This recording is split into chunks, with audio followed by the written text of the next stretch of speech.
Welcome back clean news. चलिए देखते हैं उत्तर प्रदेश की 25 फटाफट बड़ी खबरों को। इससे पहले आप यूपी के किस जिले से न्यूज को देख रहे हैं, हमें कमेंट बॉक्स में जरूर बताइए। साथ ही डेली अपडेट रहने के लिए चैनल को सब्सक्राइब कर बेल आइकन को दबाना बिल्कुल न भूलें। आज का लाइक एम 3000 है, उम्मीद करते हैं आप इसे जरूर पूरा करेंगे। जल्द शुरू होगी आगरा से लखनऊ और भोपाल के लिए हवाई संपर्क। गोरखपुर मुंबई की सभी फ्लाइट रद्द। लखनऊ के निवासियों के लिए बड़ी राहत लाते हुए एयरलाइन जल्दी भोपाल, आगरा और राज्य की राजधानी के बीच दैनिक सीधी हवाई संपर्क शुरू करेगा। आगरा हवाई अड्डा निदेशक ए अंसारी ने बताया कि ताज शहर का लखनऊ और भोपाल से हवाई संपर्क जल्द ही शुरू हो जाएगा। लखनऊ के लिए इंडिगो एयरलाइंस द्वारा संचालित उड़ान लखनऊ से दोपहर 2:45 पर उड़ान भरेगी और दोपहर 3:45 पर आगरा पहुंचेगी और बदले में ये शाम 4 बजे उड़ान भरेगी और शाम 5 बजे लखनऊ पहुंचेगी। यूपी की जनजातियों को रोजगार के लिए निदेशालय देगा लोन। प्रदेश की अनुसूचित जनजातियों को स्वरोजगार से जोड़ने के लिए उन्हें सस्ते ब्याज दर व अनुदान सहित ऋण उपलब्ध करवाने की जिम्मेदारी अब नवगठित अनुसूचित जनजाति निदेशालय उठाएगा। अभी तक राज्य की जनजातियों के लिए ऐसी कोई व्यवस्था नहीं थी। हालांकि मुख्यमंत्री योगी आदित्यनाथ के प्रयासों से राज्य के 7 जिलों बहराइच, बलरामपुर, खीरी, गोरखपुर, महाराजगंज, गोंडा व सहारनपुर में 34 वनग्राम राजस्व ग्राम में तब्दील किए जा चुके हैं। मुख्यमंत्री योगी आदित्यनाथ का ऐलान, आंगनबाड़ी कार्यकर्त्रियों व सहायिकाओं का मानदेय फिर बढ़ेगा। प्रदेश की आंगनबाड़ी कार्यकर्त्रियों और सहायिकाओं के लिए अच्छी खबर है, उनका मानदेय एक बार फिर से बढ़ने वाला है। मुख्यमंत्री योगी आदित्यनाथ ने पोषण अभियान के तहत मंगलवार को आयोजित कार्यक्रम में ये ऐलान किया। मुख्यमंत्री ने कहा कि 1 महीने पहले मैंने कहा था कि आंगनबाड़ी कार्यकर्त्रियों के बकाये का भुगतान किया जाए। विभाग ने जो कार्रवाई की उसे लोगों ने बढ़ा हुआ मानदेय समझा। ये तो पिछला वाला था, अभी सरकार उनको और भी देने जा रही है। 1.23 लाख आंगनबाड़ी कार्यकर्त्रियों को स्मार्टफोन और 1.83 लाख इन्फेंटोमीटर वितरण कार्यक्रम में मुख्यमंत्री ने विश्वास जताया कि स्मार्टफोन से ये कार्यकर्त्रियां स्मार्ट बनेंगी। 1,23,000 लोगों के खाते के हर महीने 200 रुपए जमा करेगी योगी सरकार। योगी सरकार 1.23 लाख आंगनबाड़ी कार्यकर्त्रियों को स्मार्टफोन बांटने के बाद अब उनके खाते में हर महीने 200 रुपए भी जमा करेगी। अधिकारियों ने बताया कि कार्यकर्त्रियों को 200 रुपए प्रतिमाह डेटा के लिए दिया जाएगा। स्मार्टफोन में अपलोडेड पोषण ट्रैकर एप्लीकेशन पर कार्यकर्त्री विभागीय दैनिक कार्यों की प्रविष्टियां अंकित करेगी। 55,61,000 लोगों के खातों में 1500 रुपए भेजेगी यूपी सरकार। यूपी सरकार ने वृद्धावस्था पेंशन देने की तैयारी कर ली। 1 अक्टूबर को अंतर्राष्ट्रीय वृद्ध दिवस के अवसर पर प्रदेश के समाज कल्याण विभाग के द्वारा संचालित वृद्धावस्था पेंशन की दूसरी तिमाही की किश्त की राशि लाभार्थियों के बैंक खातों में ऑनलाइन हस्तांतरित की जाएगी। समाज कल्याण निदेशालय में आयोजित होने वाले एक संक्षिप्त कार्यक्रम में प्रदेश के समाज कल्याण मंत्री रमापति शास्त्री कंप्यूटर का बटन दबाकर 55,61,000 लाभार्थी वृद्धजनों के बैंक खातों में ये राशि हस्तांतरित करेंगे। सीएम योगी ने सीतापुर को दी 484 करोड़ की सौगात। बोले, जाति धर्म की परवाह किए बगैर सुविधा दे रही यूपी सरकार। 484.41 करोड़ रुपए की विकास परियोजनाओं का लोकार्पण और शिलान्यास करने सीतापुर पहुंचे सीएम योगी ने सपा, बसपा और कांग्रेस को आड़े हाथों लिया। भाजपा सरकार को गरीबों को मसीहा बताते हुए सीएम योगी ने कहा, कांग्रेस, सपा, बसपा गरीबों और किसानों के बैंक खाते नहीं खोलना चाहती, क्योंकि अगर उनके खाते खुलते तो उनका विपक्षी दलों को खाता बंद हो जाता। पटरी पर उतारा गया मेट्रो का पहला कोच, नवंबर में होगा ट्रायल। चुनाव से पहले ही कानपुर वासियों को मेट्रो का तोहफा मिलने जा रहा है। गुजरात के सांवली से कानपुर आई मेट्रो ट्रेन की पहली रैक को पूजा अर्चना के बाद बुधवार को पटरी पर उतार दिया गया।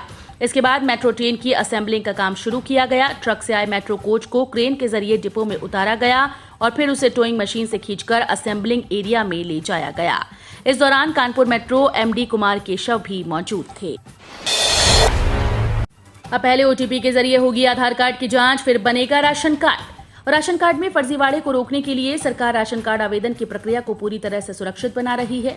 अब सीएससी से राशन कार्ड आवेदन के समय ही आधार से लिंक मोबाइल नंबर पर ओटीपी भेजा जाएगा। इससे ओटीपी सत्यापन से वास्तविक और फर्जी आवेदक की पहचान हो जाएगी। यही नहीं, आवेदक का मोबाइल नंबर और आधार का प्रमाणीकरण भी हो जाएगा। ये नई व्यवस्था जल्द ही लागू होगी। रेलवे ग्रुप डी परीक्षा में कैंसिल हुए 4.5 लाख फॉर्म का मामला हाईकोर्ट पहुंचा। रेलवे ग्रुप डी भर्ती परीक्षा के 4.5 लाख अभ्यर्थियों के फॉर्म निरस्त किए जाने का मामला अब इलाहाबाद उच्च न्यायालय पहुंच गया। अभ्यर्थियों की ओर से हाईकोर्ट में याचिका दाखिल की गई। आवेदन करने वाले छात्रों का कहना है कि उन्हें हाईकोर्ट से उम्मीदें हैं। इससे पहले केंद्रीय प्रशासनिक अधिकरण इलाहाबाद में ये मामला चल रहा था। कैट ने रेलवे रिक्रूटमेंट सेल के विवेक पर मामला डाल दिया था। ग्रेटर नोएडा निवासियों को दिवाली तक गंगा जल देने की प्राधिकरण ने की तैयारी। राजधानी दिल्ली से सटे ग्रेटर नोएडा के निवासियों को बहुत जल्द गंगा जल की आपूर्ति शुरू हो जाएगी। साथ ही प्राधिकरण निवासियों को गंगा के अवतरण की पूरी गाथा भी समझाएगा। ग्रेटर नोएडा प्राधिकरण के सीईओ आईएएस नरेंद्र भूषण के निर्देश पर गंगा जल के मास्टर रिजर्व वायर की दीवारों पर गंगा के अवतरण और पवित्रता की पूरी गाथा उकेरने की तैयारी कर ली है। इस जगह को बहुत सुंदर व हरा भरा बनाए जाने का प्लान है। रुकी है केस तो 11 से 13 अक्टूबर तक लगेंगे कैंप। इनवैलिड आधार, नाम मिसमैच जैसी समस्या का होगा समाधान। पीएम किसान सम्मान निधि के तहत अगर आपकी किस्त रुक गई है और आप उत्तर प्रदेश के किसान हैं तो आपके लिए बड़ी खुशखबरी है। उत्तर प्रदेश कृषि विभाग राज्य के सभी जिलों में 11 से 13 अक्टूबर तक पीएम किसान समाधान दिवस आयोजित करेगा। बता दें कि पीएम किसान पोर्टल पर दिए गए ताजा आंकड़ों के मुताबिक यूपी के 2.82 करोड़ किसानों का डेटा करेक्शन के लिए रिसीव हुआ है और अब तक इनमें से केवल 22.64 लाख का ही करेक्ट हो पाया है। 1 अक्टूबर से इन 28 ट्रेन का बदल जाएगा टाइम टेबल। कोरोना की कम होती दूसरी लहर और तीसरी लहर की आशंका के बीच रेल यात्रियों के लिए अच्छी खबर है। त्योहारों को देखते हुए रेलवे जहां कोरोना काल में बंद पड़ी ट्रेन को पटरी पर लाने की कवायद में जुटी है, वहीं यात्रियों की सुविधा के लिए रेलवे ने कोरोना काल में बंद हुई ट्रेन को फिर से बहाल कर रही है। वहीं स्पेशल और नई ट्रेन की संख्या भी लगातार बढ़ा रही है। इसी कड़ी में यात्रियों की सुविधा के लिए रेलवे ने 2 दर्जन से अधिक ट्रेन के टाइम टेबल में बदलाव करने की योजना बनाई है। फैमिली पेंशन के लिए विकलांग आश्रितों के लिए बड़ा ऐलान। इस मंत्रालय ने लिमिट में किया इजाफा।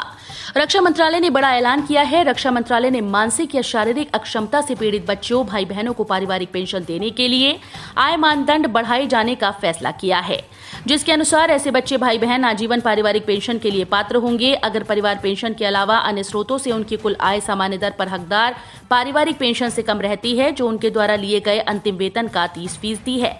मृतक सरकारी कर्मचारी पेंशन भोगी के साथ साथ उस पर स्वीकार्य महंगाई राहत भी शामिल है। आईआईटी व एनआईटी में छात्राओं के लिए 20% का आरक्षित कोटा हटा। 36,000 सीट्स पर एडमिशन के लिए काउंसलिंग चल। ज्वाइंट सीट एलोकेशन अथॉरिटी की ओर से काउंसलिंग के लिए रजिस्ट्रेशन प्रक्रिया 15 अक्टूबर के बाद शुरू की जाएगी। इस साल बदलाव के तहत छात्राओं के लिए 20% का आरक्षित कोटा हटा दिया गया है। अब छात्राओं के लिए आरक्षित सीट्स प्रत्येक आईआईटी द्वारा तय की जाएगी। देश भर के 23 आईआईटी, 31 एनआईटी, 23 ट्रिपल आईटी सहित अन्य गवर्नमेंट फंडेड इंस्टीट्यूट की 36,000 सीट्स पर एडमिशन के लिए काउंसलिंग के लिए रजिस्ट्रेशन तिथि जल्द जारी करेगा। जरूरी नहीं जो घोंसला बनाए वही उसमें रहे। पुण्य प्रसून वाजपेयी ने किया सेंट्रल विस्टा का जिक्र तो बोले अखिलेश यादव। सपा नेता की पोस्ट पर तमाम यूजर्स भी टिप्पणी करने लगे। एक यूजर ने लिखा, अखिलेश जी जो सिर्फ अपने लिए घोंसला बनवाते हैं वो अक्सर उसमें नहीं रहते।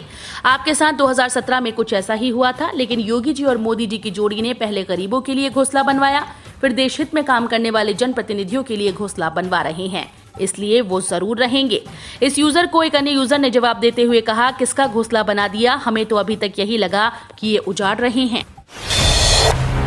आईआईटी के छात्रों की बड़ी उपलब्धि, एक साथ उड़ सकेंगे 500 ड्रोन, नहीं होगी ऑपरेट करने की भी जरूरत। भारतीय प्रौद्योगिकी संस्थान दिल्ली के छात्रों ने ड्रोन के क्षेत्र में नए आविष्कार के साथ बड़ा कारनामा कर दिखाया। आईआईटी दिल्ली के छात्रों ने एक नया सॉफ्टवेयर विकसित किया जो ड्रोन के साथ अटैच होगा। उस सॉफ्टवेयर की मदद से ड्रोन को कहीं भी उड़ाया या भेजा जा सकता है। इस तकनीक में किसी को ड्रोन को ऑपरेट करने की जरूरत नहीं होगी। जानकारी के मुताबिक ड्रोन में बस जगह और लोकेशन फीड करनी होगी। आईआईटी दिल्ली के छात्रों ने इसके लिए एक लाइटिंग शो दिखाया। केजरीवाल की राह पर अखिलेश, सरकार बनते ही फ्री बिजली देने का किया वादा। भाजपा वाले सब स्टेशन तो नहीं बनवा पाए, इसलिए बिजली महंगी कर दी। समाजवादी सरकार बनी तो बिजली सस्ती होगी, हो सकता है कि बिजली फ्री भी कर दें, इसे घोषणा पत्र में शामिल करेंगे। ये बात सपा राष्ट्रीय अध्यक्ष अखिलेश यादव ने कही। वो बुधवार को गुरसहायगंज के सराय प्रयाग स्थित कप्तान सिंह महाविद्यालय में सभा को संबोधित कर रहे थे। उन्होंने कहा कि सपा वालों के काम का कोई मुकाबला नहीं, जिन्होंने काम ही नहीं करवाया उनसे क्या मुकाबला। अब 1 साल से 5 साल तक के बच्चों को भी मिलेगा मिड डे मील का फायदा। केंद्र सरकार ने पीएम पोषण योजना की शुरुआत की है। केंद्रीय मंत्रिमंडल की बैठक में योजना को मंजूरी मिली है।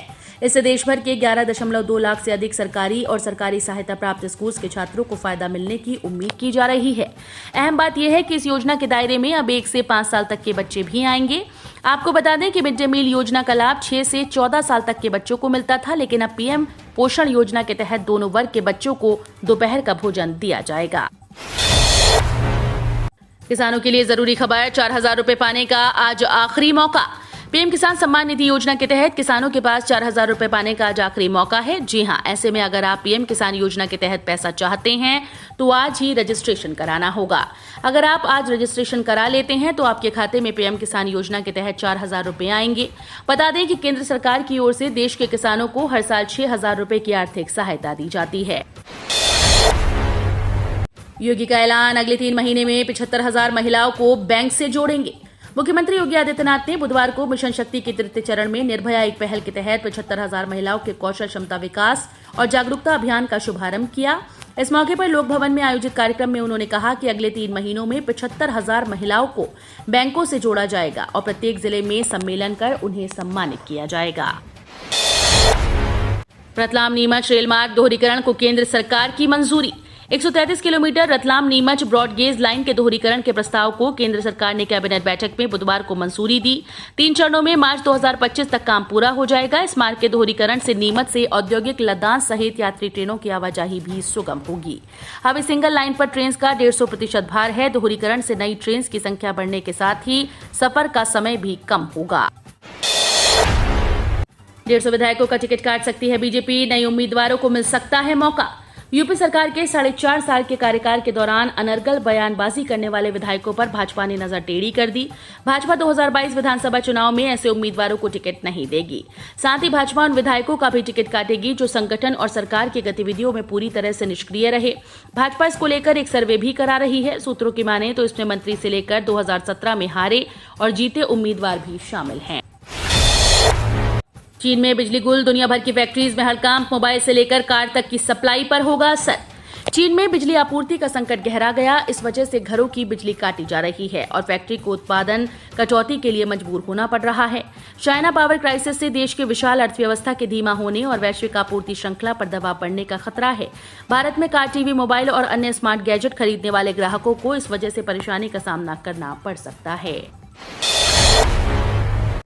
एसबीआई ने सीनियर सिटीजन को दिया तोहफा, मार्च 2022 तक मिलेगा इस स्पेशल स्कीम का फायदा।